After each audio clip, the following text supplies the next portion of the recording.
Assalamualaikum warahmatullahi wabarakatuh.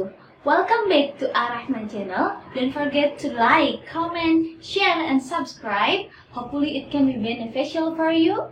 Happy watching and enjoy the video. Hi, good afternoon everyone. Welcome back to Ar-Rahman channel. And today we are going to talk about tenses. Ya teman-teman, selamat sore, selamat datang kembali di Ar-Rahman channel. Dan hari ini kita akan belajar tentang tenses. Okay, how are you everyone? Apa kabarnya semuanya? Hopefully all of you are always stay safe and stay healthy. Mudah-mudahan semuanya dalam keadaan sehat, amin. So with me, Anggun Rahmawati, let's open our study by reciting Basmalah. Bismillahirrahmanirrahim. And tenses, ya. Pasti semuanya sudah pernah mendengar yang namanya tenses, dan mungkin ada juga yang bingung atau jenuh ketika mendengar tenses, ya, karena tenses ini adalah bagian dari bahasa Inggris yang cukup tidak diminati ya oleh pelajar-pelajar karena isinya tentang rumus-rumus atau pola kalimat. So, tenses can be defined, bisa diartikan dengan pola kalimat ya atau rumus yang digunakan untuk membuat kalimat dalam bahasa Inggris, ya. Kenapa harus pakai pola kalimat? Kenapa harus pakai rumus? Karena membuat kalimat dalam bahasa Inggris itu berdasarkan waktunya, waktu kejadiannya, ya.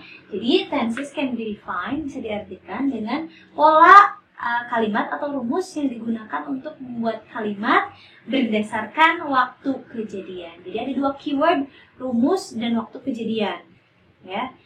Kenapa harus pakai rumus? Karena berdasarkan waktu kejadian. Oke, saya akan kasihkan perbandingannya. Kenapa tenses itu is important to be learned, ya, to be mastered, harus dikuasai juga tenses. Memang the key to master English, kuncinya untuk menguasai bahasa Inggris itu bukan tenses, ya, tapi lebih ke keberanian, praktis, banyak praktek, banyak speak gitu kan, kemudian vocabulary. Namun tenses juga penting untuk dipelajari, ya, agar tata bahasanya benar, gitu, seperti itu. Oke, kita coba lihat kalimat dalam bahasa Indonesia. Di sini saya makan setiap hari, ya. Coba teman-teman perhatikan kata kerjanya. Di sini ada kata makan. Saya makan setiap hari. Kemudian yang kedua, saya sedang makan. Ya. Kata ketiga, saya akan makan. Kata keempat, saya sudah makan. Coba teman-teman analisa waktunya dari keempat kalimat ini berbeda apa tidak?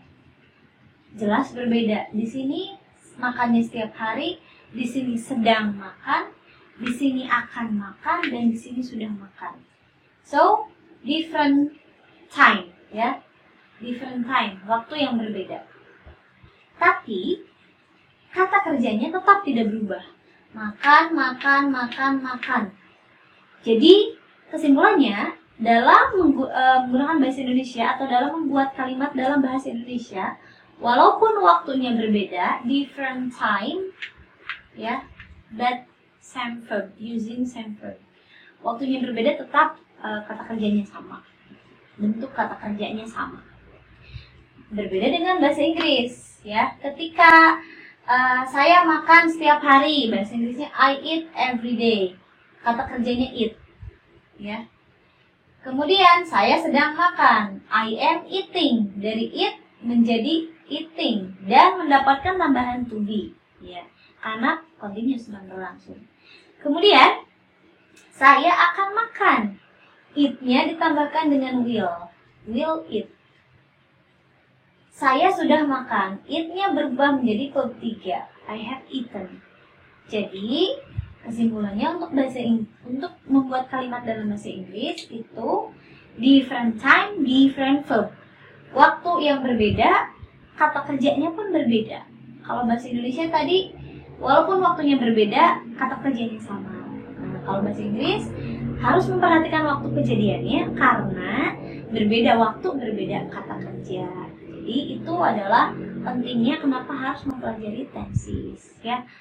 berdasarkan, karena bikin kalimat dalam bahasa Inggris harus berdasarkan waktu kejadian. Ya.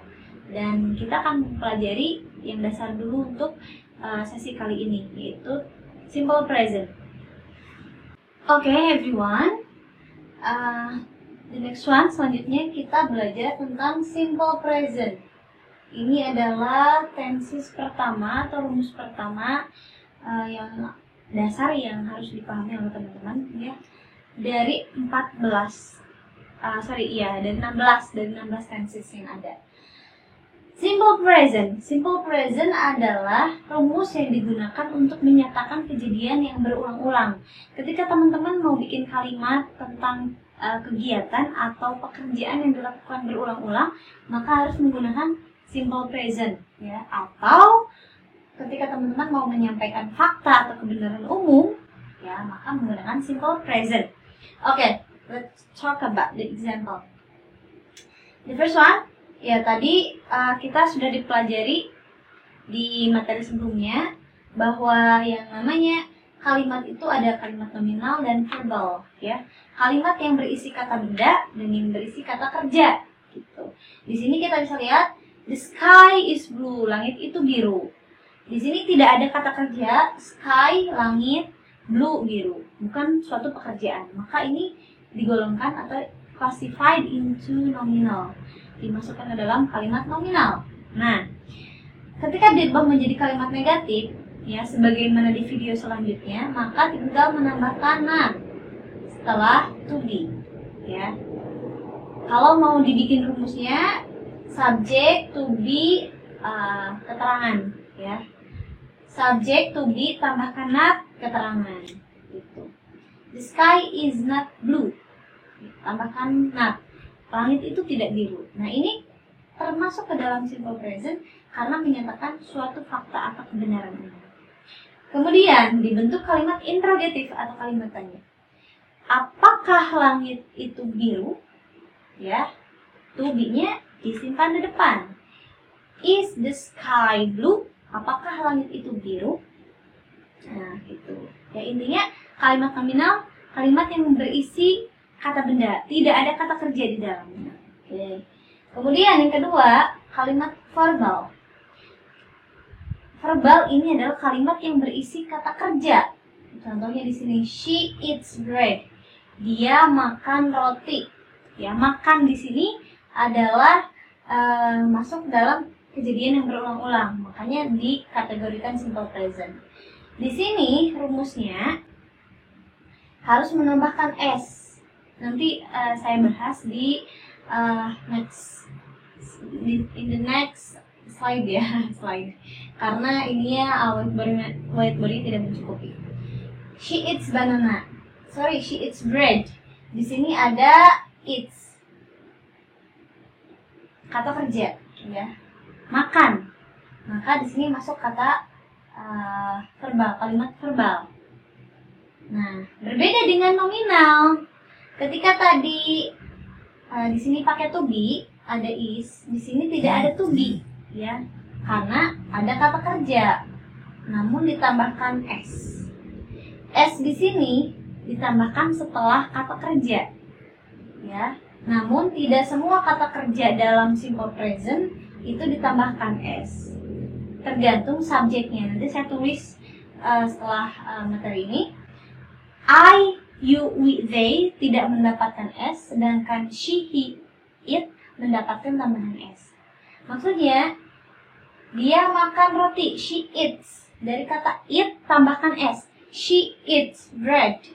Tapi ketika saya makan roti, nggak ditambahkan s, I eat bread, ya. Kemudian negatifnya, she doesn't eat bread. Yang di sini pakai to be, kemudian pakai not. Kalau di sini pakai do atau does. Ya, nanti saya tuliskan setelah materi ini. Kemudian kalimat interrogatifnya atau kalimat tanyanya, karena di sini tidak ada to be, memakai auxiliary verb atau kata kerja bantu, yaitu do atau does. Does-nya pindahkan ke depan. Does she eat bread? Apakah dia makan roti? Ya. Oke, saya simpulkan. Simple present ini adalah kalimat atau pola kalimat atau rumus yang digunakan untuk menyatakan kejadian yang berulang-ulang atau fakta kebenaran umum. Ya, contohnya kalau nominal memakai to be, is, am, are, ya. Di sini ditandai dengan adanya to be, is, am, are. Sedangkan verbal ditandai dengan adanya kata kerja atau verb. Nah, nanti saya tuliskan untuk lebih jelasnya tentang verbal setelah materi ini. Oke, dear brother and sister Ar-Rahma channel, selanjutnya saya bahas kembali lebih detailnya tentang verbal simple present atau simple present kalimat verbal yang di dalamnya ada kata kerjanya gitu ya. Tadi sudah kita bahas kalimat positif, negatif, interrogatif ya contohnya. Nah, hanya di sini saya beri penjelasan detailnya. Ya, contohnya she eats bread.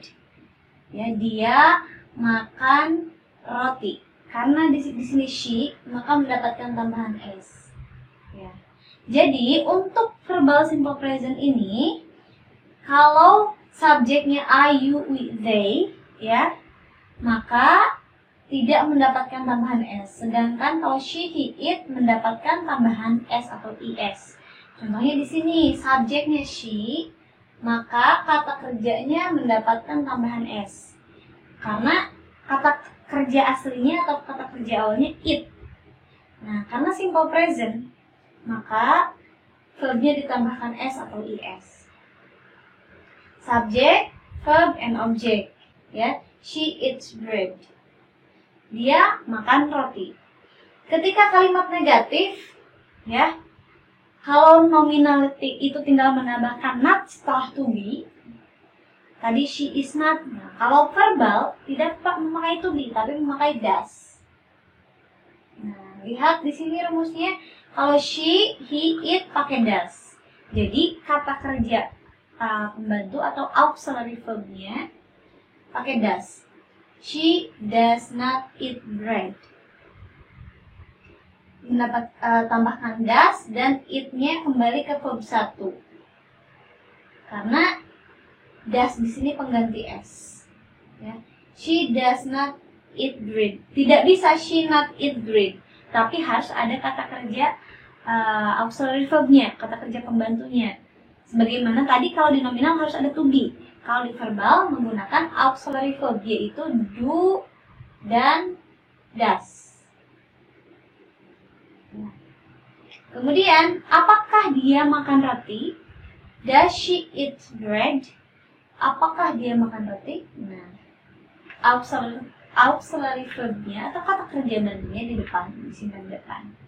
Jadi rumusnya untuk verbal simple present, subject, verb, tambahkan s atau is, object. Negatifnya, subject, auxiliary verb, not, verb 1, object.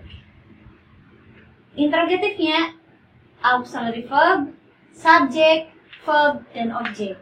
Gitu ya. Intinya sama seperti halnya nominal, bedanya di sini kata kerja, ada kata kerja ditambahkan s, kemudian atau is ya, es akhiran es. Kemudian negatif dan interrogatifnya mendapatkan tambahan does atau auxiliary verb. Kita coba ke contoh lain ya. Di sini subjeknya I. Karena di rumusnya I itu tidak mendapatkan tambahan s atau is kata kerjanya, ya, maka I eat bread. Tidak I eats, ya. Karena I itu beda dengan she, ya. Di kata kerjanya coba lihat. I eat bread, saya makan roti.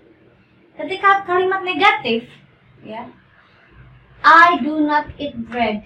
Karena I itu memakai do auxiliary verbnya.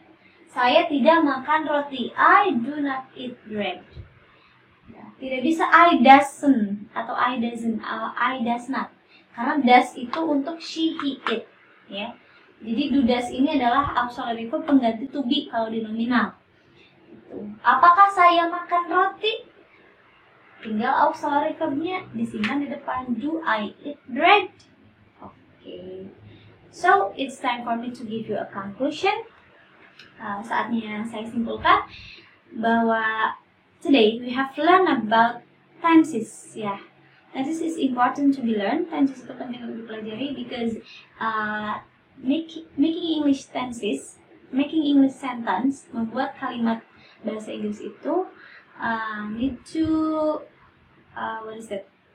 need to see the time, ya, harus dilihat waktunya dulu. Kalau untuk membuat kalimat dalam bahasa Inggris harus diperhatikan waktunya. Makanya kita butuh tenses. Salah satunya yang pertama adalah simple present yang digunakan untuk menyatakan kejadian yang berulang-ulang atau fakta umum gitu. Kalimatnya ada kalimat nominal dan verbal.